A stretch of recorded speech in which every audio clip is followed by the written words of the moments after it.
എല്ലാ വിദ്യാർത്ഥികൾക്കും പുതിയൊരു വീഡിയോയിലേക്ക് സ്വാഗതം. ഈ വർഷത്തെ PNCMAC അതായത് private nursing college management association of കേരളയുടെ BSc നഴ്സിംഗ് കോഴ്സ് അതുപോലെ post basic BSc nursing course എന്നിവയിലേക്കുള്ള ഈ ഒരു വെരിഫൈഡ് ഡാറ്റ പ്രസിദ്ധീകരിച്ചു. വിദ്യാർത്ഥികൾക്ക് ഈ ഒരു PNCMAC.in എന്നുള്ള വെബ്സൈറ്റിലൂടെ നിങ്ങൾക്ക് നിങ്ങളുടെ വെരിഫൈഡ് ഡാറ്റ പരിശോധിക്കാവുന്നതും അപേക്ഷയിൽ ആവശ്യമായിട്ടുള്ള തിരുത്തലുകൾ വരുത്താവുന്നതും ആണ്. വിദ്യാർത്ഥികൾക്ക് ഓഗസ്റ്റ് ഈ ഒരു 30-ാം തീയതി വരെ വൈകുന്നേരം 5 മണി വരെയാണ് ഈ ഒരു ആവശ്യമായിട്ടുള്ള തിരുത്തലുകൾ വരുത്താൻ സാധിക്കുക. നിലവിൽ വിദ്യാർത്ഥികൾക്ക് വെബ്സൈറ്റിൽ rejected list four PNCMAC rank list for the year 2025-26 എന്ന് പറഞ്ഞുകൊണ്ട് റിജക്റ്റ് ചെയ്യപ്പെട്ട വിദ്യാർത്ഥികളുടെ ഡീറ്റെയിൽസ് പ്രസിദ്ധീകരിച്ചിട്ടുണ്ട്. അപ്പോൾ അങ്ങനെയുള്ള വിദ്യാർത്ഥികൾ നിങ്ങളുടെ റിജക്റ്റ് ചെയ്യപ്പെടാനുണ്ടായ കാരണം എന്താണ്, അത് നിങ്ങൾക്ക് ഈ ഒരു ഓഗസ്റ്റ് 30-ാം തീയതി വൈകുന്നേരം 5 മണി വരെ പരിഹരിക്കാവുന്നതാണ്. അതുപോലെ തന്നെ അപേക്ഷയിൽ എന്തെങ്കിലും തെറ്റുകളോ തിരുത്തലുകളോ ആവശ്യമുള്ള വിദ്യാർത്ഥികൾക്കും PNCMAC.in വെബ്സൈറ്റ് വഴി നിങ്ങൾക്ക് സ്വന്തമായിട്ട് തന്നെ തെറ്റുകൾ തിരുത്താവുന്നതാണ്. അപ്പോൾ എങ്ങനെയാണ് ഈ ഒരു തെറ്റുകളൊക്കെ കാര്യങ്ങളൊക്കെ തിരുത്തുക എന്നുള്ള കാര്യം നമുക്ക് നോക്കാം. PNCMAC.in എന്നുള്ള വെബ്സൈറ്റ് ഓപ്പൺ ചെയ്യുക. ഓപ്പൺ ചെയ്ത് കഴിഞ്ഞാൽ നിങ്ങൾക്കിവിടെ ലോഗിൻ ഓൾറെഡി രജിസ്റ്റേർഡ് യൂസേഴ്സ് എന്ന് പറഞ്ഞുകൊണ്ട് കാണാം. അവിടെ BSc നഴ്സിംഗിൽ ക്ലിക്ക് ചെയ്യുക. അതിൽ ക്ലിക്ക് ചെയ്ത് കഴിഞ്ഞാൽ അടുത്ത പേജിലേക്ക് പോകുന്നതാണ്. ഇവിടെ നിങ്ങൾ നിങ്ങളുടെ ഇമെയിൽ ID കൊടുക്കുക, അതുപോലെ തന്നെ പാസ്വേഡ് കൊടുക്കുക, ലോഗിൻ ചെയ്യുക. ലോഗിൻ ചെയ്ത് കഴിഞ്ഞാൽ നിങ്ങളുടെ പ്രൊഫൈൽ പേജിലേക്ക് പോകുന്നതാണ്. പ്രൊഫൈൽ പേജിൽ പോയി കഴിഞ്ഞാൽ നിങ്ങൾക്ക് നിങ്ങളുടെ ആപ്ലിക്കേഷൻസ് എഡിറ്റ് ചെയ്യാവുന്നതാണ്. എഡിറ്റ് ചെയ്ത ശേഷം വിദ്യാർത്ഥികൾ നിർബന്ധമായിട്ടും സേവ് ചെയ്യാൻ പ്രത്യേകം ശ്രദ്ധിക്കേണ്ടതാണ്. ഇനി അതുപോലെ തന്നെ വിദ്യാർത്ഥികൾ ശ്രദ്ധിക്കേണ്ടത് ഇവിടെ rejected list four PNCMAC rank list for the year 2025-26 എന്ന് പറഞ്ഞുകൊണ്ട് കാണാൻ പറ്റും. അതായത് വിദ്യാർത്ഥികൾ ഈ ഒരു റാങ്ക് ലിസ്റ്റിൽ ഉൾപ്പെടാതിരിക്കാനുള്ള, അതായത് നിങ്ങളുടെ ആപ്ലിക്കേഷൻ റിജക്റ്റ് ചെയ്യപ്പെടാനുള്ള കാരണം എന്താണെന്ന് ഇവിടെ കൊടുത്തിട്ടുണ്ട്. അപ്പോൾ ഇവിടെ നിങ്ങൾക്ക് ആപ്ലിക്കേഷൻ നമ്പർ സെർച്ച് ചെയ്യാനുള്ള ഒരു ഓപ്ഷൻ കൊടുത്തിട്ടുണ്ട്. ഇവിടെ സെർച്ച് ചെയ്ത് നിങ്ങളുടെ ആപ്ലിക്കേഷൻ ഇതിൽ ഉണ്ടെങ്കിൽ നിങ്ങളുടെ ആപ്ലിക്കേഷൻ റിജക്റ്റ് ചെയ്യപ്പെട്ടതായിട്ട് കാണാം. അതുപോലെ അതിൻ്റെ റീസൺ എന്താണെന്നുള്ളതും കൃത്യമായിട്ട് കൊടുത്തിട്ടുണ്ടാവും. അതുപോലെ തന്നെ ഇതിൽ നിങ്ങളുടെ ആപ്ലിക്കേഷൻ നമ്പർ ഇല്ല എന്നുണ്ടെങ്കിൽ നിങ്ങളുടെ ആപ്ലിക്കേഷൻ ഓക്കെയാണ്, പ്രത്യേകിച്ച് പ്രോബ്ലം ഇല്ല, എല്ലാം കറക്റ്റാണെന്ന് മനസ്സിലാക്കാവുന്നതാണ്. അതുപോലെ തന്നെ ഇവിടെ ചില വിദ്യാർത്ഥികളുടെ ഇത് കൊടുത്തത് കാണാൻ പറ്റും.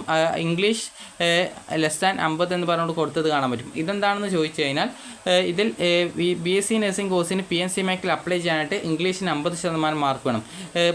+2-ൻ്റെ ഒരു 100-ലാണ്, അത് 100-ലാണ് മാർക്ക് വരുന്നത്. 80 മാർക്ക് എഴുത്ത് പരീക്ഷ, 20 മാർക്ക് CE ആണ് വരുന്നത്. അപ്പോൾ ഇതിൻ്റെ പകുതി 50 മാർക്കാണ്. ഇതാണ് 50% എന്ന് വെച്ചാൽ 50 മാർക്ക് നിങ്ങൾക്ക് +2 സെക്കൻഡ് ഇയറിന് കിട്ടിയിട്ടുണ്ടായിരിക്കണം. അപ്പോൾ അങ്ങനെ വിദ്യാർത്ഥികൾക്ക് ഈ ഒരു 50 മാർക്ക് കിട്ടിയിട്ടില്ല എങ്കിൽ അങ്ങനെയുള്ള വിദ്യാർത്ഥികളുടെ ആ ഒരു ഡീറ്റെയിൽസാണ് ഇവിടെ ഇംഗ്ലീഷ് <50 എന്ന് പറഞ്ഞുകൊണ്ട് കൊടുത്തിട്ടുള്ളത്. അതായത് നിങ്ങൾക്ക് 100-ൽ മിനിമം ഒരു 50 മാർക്കെങ്കിലും CE ഉൾപ്പെടെ കിട്ടിയിട്ടില്ലാത്തത് കൊണ്ടാണ് ഇവിടെ ഇംഗ്ലീഷ് <50 എന്ന് പറഞ്ഞുകൊണ്ട് കൊടുത്തിട്ടുള്ളത്. അതുപോലെ തന്നെ mark <42 four physics, chemistry, biology എന്ന് പറഞ്ഞുകൊണ്ട് കൊടുത്തത് കാണാൻ പറ്റും. അപ്പോൾ ഇവിടെ എന്താണെന്ന് പറയുന്നതെന്ന് ചോദിച്ചാൽ ഫിസിക്സ്, കെമിസ്ട്രി അതുപോലെ ബയോളജി എന്നിവയ്ക്ക് നിങ്ങൾക്ക് ഈ ഒരു മതിയായ, അതായത് ഈ ഒരു എലിജിബിലിറ്റിക്ക് ആവശ്യമായിട്ടുള്ള മാർക്ക് കിട്ടിയിട്ടില്ല എന്ന് മനസ്സിലാക്കാവുന്നതാണ്. അതുപോലെ തന്നെ ചില വിദ്യാർത്ഥികൾക്ക് ഇവിടെ നിങ്ങൾക്ക് കാണാൻ പറ്റും subject mark greater than subject total, അത് സബ്ജക്റ്റ് ടോട്ടലിനേക്കാൾ കൂടുതലായിട്ട് നിങ്ങൾ തെറ്റായിട്ട് മാർക്ക് കൊടുത്തിട്ടുണ്ട് എന്നാണ് പറയുന്നത്. അതുപോലെ തന്നെ ഇവിടെ സബ്ജക്റ്റ് ടോട്ടൽ തെറ്റായിട്ട് കൊടുത്തു എന്നാണ് പറയുന്നത്. അതുപോലെ തന്നെ ഇവിടെ കൊടുത്തത് കാണാൻ പറ്റും no 50% mark for physics, chemistry, biology or total <230 എന്ന് പറഞ്ഞുകൊണ്ട് കൊടുത്തതാണ്. ഇതെന്താണെന്ന് ചോദിച്ചു കഴിഞ്ഞാൽ ഈ ഒരു BSc നഴ്സിംഗിന് അപ്ലൈ ചെയ്യാനായിട്ട് നിങ്ങൾക്ക് ഈ ഒരു ഫിസിക്സ്, കെമിസ്ട്രി, ബയോളജി എന്നിവയ്ക്ക് ടോട്ടൽ 50%, ഇംഗ്ലീഷിന് സെപ്പറേറ്റ് ആയിട്ട് +2-ന് സെക്കൻഡ് ഇയറിന്, ഇത് +2-ൻ്റെ സെക്കൻഡ് ഇയറിലെ മാർക്ക് ഇതിന് പരിഗണിക്കുന്നുള്ളൂ. അപ്പോൾ ഇതിന് 50% മാർക്ക് ഈ ഒരു ഇംഗ്ലീഷിന് ഉണ്ടായിരിക്കണമെന്നാണ് പറയുന്നത്. അപ്പോൾ 50% മാർക്ക് എന്ന് വെച്ചാൽ നിങ്ങൾക്കറിയാം ഫിസിക്സ്, അതുപോലെ തന്നെ കെമിസ്ട്രി, അതുപോലെ തന്നെ ബയോളജി എന്നിവയ്ക്ക് ടോട്ടൽ കൂട്ടുമ്പോൾ 50% മാർക്ക് എന്ന് പറയുന്നത് എത്രയാണെന്ന് പറഞ്ഞുതരാം. ഫിസിക്സിന് 120-ലാണ് ടോട്ടൽ CE, PE അതുപോലെ ഗ്രേസ് മാർക്ക് അങ്ങനെ എല്ലാം കൂട്ടുമ്പോൾ 120-ലാണ് വരിക. അതുപോലെ തന്നെ ഇതും 120-ലാണ് വരിക. അതുപോലെ തന്നെ ഈ ഒരു ബയോളജിയും 120-ലാണ് വരിക. അങ്ങനെ ടോട്ടൽ കൂട്ടുമ്പോൾ 360 വരിക. 360-ൻ്റെ ഈ ഒരു 50% എന്ന് വെച്ചാൽ അതിനെ 2 കൊണ്ട് ഹരിച്ച് കഴിഞ്ഞാൽ നിങ്ങൾക്കറിയാം 180 കിട്ടുക. അപ്പോൾ ഈ ഒരു 180 മാർക്ക് നിങ്ങൾക്ക് കിട്ടിയിട്ടില്ലെങ്കിലാണ് ഈ ഒരു no 50% mark for physics chemistry biology, അത് ഫിസിക്സ് കെമിസ്ട്രി ബയോളജി എന്നിവയ്ക്ക് ഈ ഒരു മിനിമം യോഗ്യതയായിട്ടുള്ള 50% മാർക്ക് കിട്ടിയിട്ടില്ല എന്നാണ് പറയുന്നത്. ഇനി അതുപോലെ തന്നെ ഇവിടെ നിങ്ങൾക്ക് കാണാൻ പറ്റും ടോട്ടൽ ലെസ് ദാൻ 230 എന്ന് വെച്ചാൽ നിങ്ങളോട് പറഞ്ഞിട്ടുണ്ടായിരുന്നു ഇംഗ്ലീഷിന് 50 മാർക്ക്, അതായത് 50% മാർക്ക് +2 സെക്കൻഡ് ഇയറിന് വേണം. അപ്പോൾ ആ ഒരു മാർക്കും ഇതിൻ്റെയും കൂടെ കൂട്ടുന്ന സമയത്ത് നിങ്ങൾക്കറിയാം 230 കിട്ടുക. അപ്പോൾ ഇങ്ങനെ ടോട്ടൽ കൂട്ടുന്ന സമയത്ത് 230 മാർക്ക് കിട്ടിയിട്ടില്ല എന്നാണ് അതിൻ്റെ അർത്ഥം. അപ്പോൾ അതുകൊണ്ടാണ് ഈ ഒരു രീതിയിൽ ആപ്ലിക്കേഷൻ റിജക്റ്റ് ചെയ്യപ്പെടാനുള്ള കാരണം എന്ന് പറയുന്നത്. അപ്പോൾ ഈ ഒരു ലിസ്റ്റിൽ നിങ്ങളുടെ ആപ്ലിക്കേഷൻ നമ്പർ ഉണ്ടോ എന്ന് നോക്കുക. ഉണ്ട് എങ്കിൽ നിങ്ങളുടെ ആപ്ലിക്കേഷനിൽ എറേഴ്സ് എന്തെങ്കിലും ഉണ്ടെങ്കിൽ അതൊക്കെ നിങ്ങൾ പരിഹരിച്ച് സേവ് ചെയ്യുക.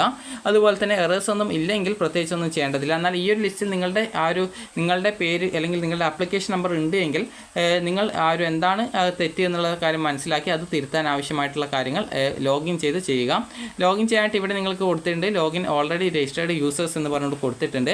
അപ്പോൾ അതിൽ ക്ലിക്ക് ചെയ്ത് നിങ്ങൾക്ക് നിങ്ങളുടെ ഈ ഒരു ആപ്ലിക്കേഷൻ എഡിറ്റ് ചെയ്യാവുന്നതാണ്. അതുപോലെ വെരിഫൈഡ് ഡാറ്റയും നിങ്ങൾക്ക് നിങ്ങളുടെ പ്രൊഫൈൽ വഴിയാണ് കാണാൻ പറ്റുക. വെരിഫൈഡ് ഡാറ്റ മനസ്സിലാക്കാനായിട്ട് ലോഗിൻ ചെയ്യുക. ലോഗിൻ ക്ലിക്ക് ചെയ്ത ശേഷം BSc നഴ്സിംഗ് സെലക്ട് ചെയ്യുക. അതിനുശേഷം ഇമെയിൽ ID കൊടുക്കുക, പാസ്വേഡ് കൊടുക്കുക, ലോഗിൻ ചെയ്യുക. അപ്പോൾ പ്രൊഫൈൽ പേജിൽ നിങ്ങൾക്ക് നിങ്ങളുടെ വെരിഫൈഡ് ഡാറ്റ പരിശോധിക്കാവുന്നതാണ്. അപ്പോൾ അത് പരിശോധിച്ച് എന്തെങ്കിലും തെറ്റുകളോ മറ്റോ ഉണ്ടെങ്കിൽ നിങ്ങളുടെ പ്രൊഫൈൽ വഴി തന്നെ നിങ്ങൾക്കത് തിരുത്താവുന്നതാണ്. ഇനി വിദ്യാർത്ഥികൾ ചോദിക്കുന്ന കാര്യമാണ് നിങ്ങളുടെ അലോട്ട്മെൻറ്റ് എപ്പോഴാണ് വരിക എന്നുള്ളത്. അപ്പോൾ നിങ്ങളുടെ അലോട്ട്മെൻറ്റ് പ്രസിദ്ധീകരിക്കുന്നത്, അതായത് ആദ്യം നിങ്ങളുടെ പ്രൊഫഷണൽ റാങ്ക് ലിസ്റ്റാണ്. പ്രൊഫഷണൽ റാങ്ക് ലിസ്റ്റ് സെപ്റ്റംബർ 1-ാം തീയതിയാണ് വരിക. അതുപോലെ തന്നെ ഈ ഒരു മെയിൻ റാങ്ക് ലിസ്റ്റ് സെപ്റ്റംബർ 3-നാണ് വരിക. അതുപോലെ തന്നെ ഫസ്റ്റ് അലോട്ട്മെൻറ്റ് വരുന്നത് സെപ്റ്റംബർ 8-ാം തീയതിയാണ് വരിക. അതായത് സെപ്റ്റംബർ 8-നാണ് ഫസ്റ്റ് അലോട്ട്മെൻറ്റ് വരുന്നത്.